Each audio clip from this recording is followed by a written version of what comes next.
Assalamualaikum warahmatullahi wabarakatuh. Perkenalkan, saya Anissa Fira Aulia, NIM 2061342 dari kelas A Farmasi Fisik kelompok A2. Video kali ini berjudul Praktik Mandiri Kelarutan Kuantitatif. Percobaan pertama yang dilakukan yaitu pengamatan kelarutan gula, garam, tepung terigu, dan bedak talk. Di sini saya sudah menyiapkan 4 gelas yang ketinggian airnya sama yaitu setengah gelas. Percobaan pertama yaitu dengan memasukkan gula pasir sebanyak 1 sendok teh dan diaduk selama 1 menit. Hasil yang diperoleh yaitu gula pasir larut di dalam air. Kemudian percobaan selanjutnya menggunakan garam dengan takaran sendok yang sama dan dalam kurun waktu pengadukan yang sama. Dan sama diperoleh hasil yaitu garam larut di dalam air. Percobaan selanjutnya yaitu dengan melarutkan tepung terigu dengan durasi waktu yang sama. Hasil yang diperoleh yaitu tepung terigu saat diaduk di dalam air akan menyatu.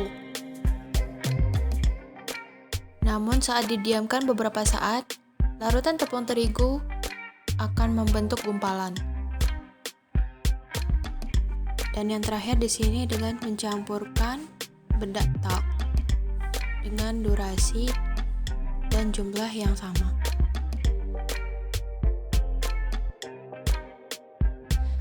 Didapatkan hasil yaitu bedak talk tidak tercampur dengan air melainkan hanya berada di atas permukaan air saja.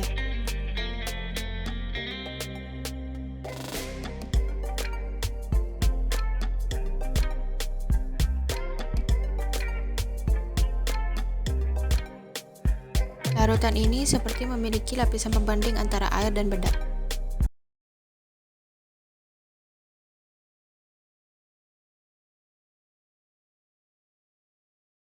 Kemudian dilanjutkan dengan percobaan kedua yaitu mengenai faktor yang berpengaruh pada kelarutan. Yang pertama, suhu.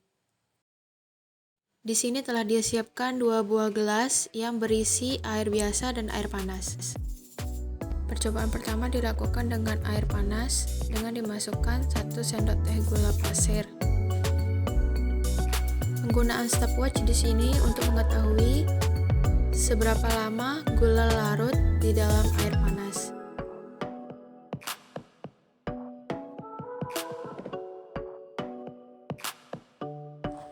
Dibutuhkan hanya 36 detik saja untuk melarutkan gula di dalam air panas.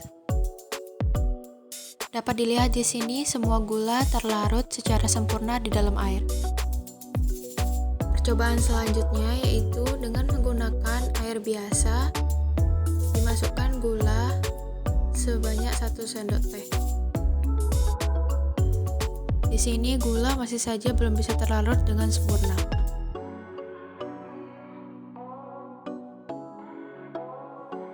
Dibutuhkan waktu sekitar 1 menit 24 detik untuk melarutkan gula di air biasa. Dari percobaan ini dapat kita tarik kesimpulan yaitu suhu sangat berpengaruh terhadap kelarutan. Semakin tinggi suhu maka semakin cepat terjadi pelarutan. Apalagi ditambah dengan pengadukan sehingga gula yang dilarutkan di air panas lebih cepat terlarut daripada di air biasa.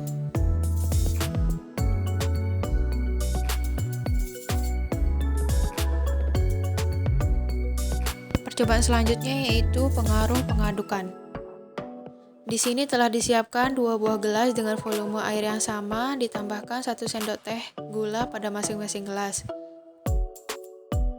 Namun di salah satu gelas dilakukan pengadukan agar kita mengetahui perbedaan waktu terlarutnya gula di dalam air, mana yang lebih cepat larut, apakah yang diaduk ataukah yang tidak diaduk.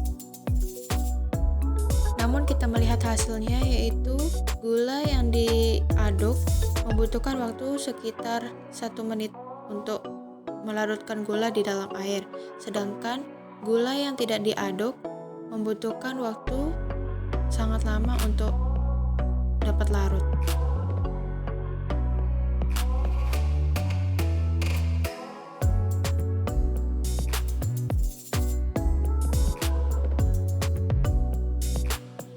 Karena karena itu dapat kita simpulkan, selain pengaruh dari suhu, pengadukan juga sangat berpengaruh untuk menentukan kelarutan suatu zat terlarut. Semakin banyak jumlah pengadukan, maka semakin banyak zat yang terlarut.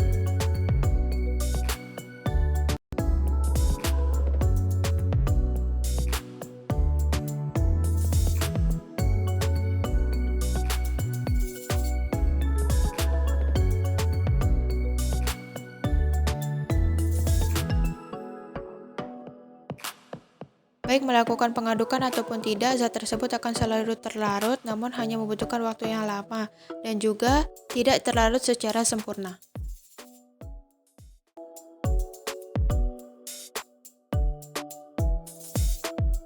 Kemudian percobaan terakhir yaitu pengenalan larutan tak jenuh, jenuh, dan lewat jenuh. Di sini telah disiapkan setengah gelas air yang ditambah dengan sesendok teh garam. Kemudian dilakukan pengadukan hingga garam tersebut larut di dalam air.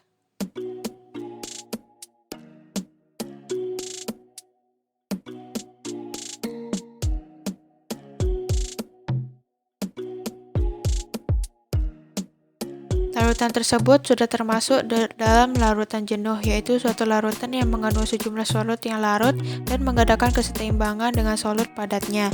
Atau dengan kata lain, larutan yang partikel-partikelnya tepat habis bereaksi dengan reaksi.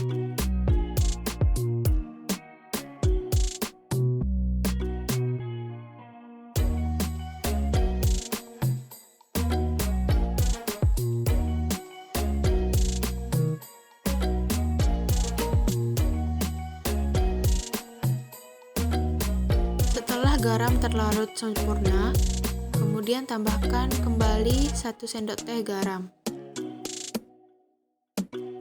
Di sini dapat dilihat larutan sudah mulai tak jenuh, yaitu larutan yang mengandung solut atau zat terlarut kurang dari yang diperlukan untuk membuat larutan menjadi jenuh.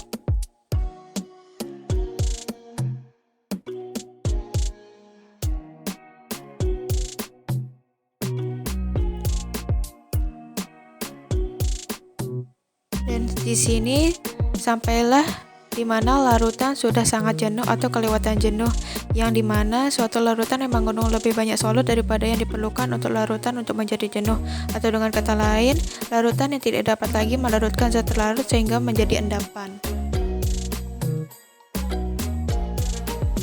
Maka langkah selanjutnya yaitu dengan dimasukkan ke dalam air panas yang berfungsi untuk melarutkan garam yang tidak dapat larut sebelumnya. Setelah garam terlarut sempurna, kemudian letakkan gelas ke dalam air yang berisi air dingin. Maka kita akan melihat bagaimana reaksi dari larutan garam tersebut.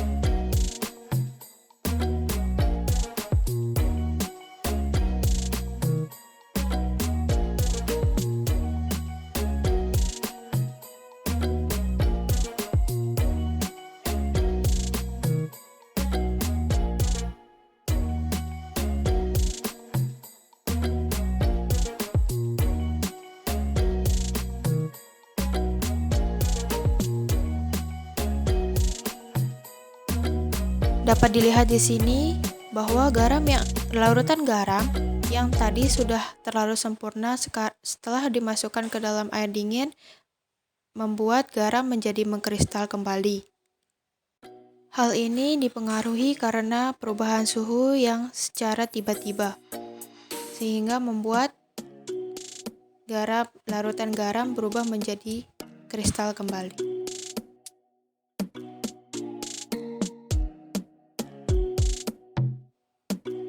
Kristal yang dihasilkan hanya berjumlah sedikit.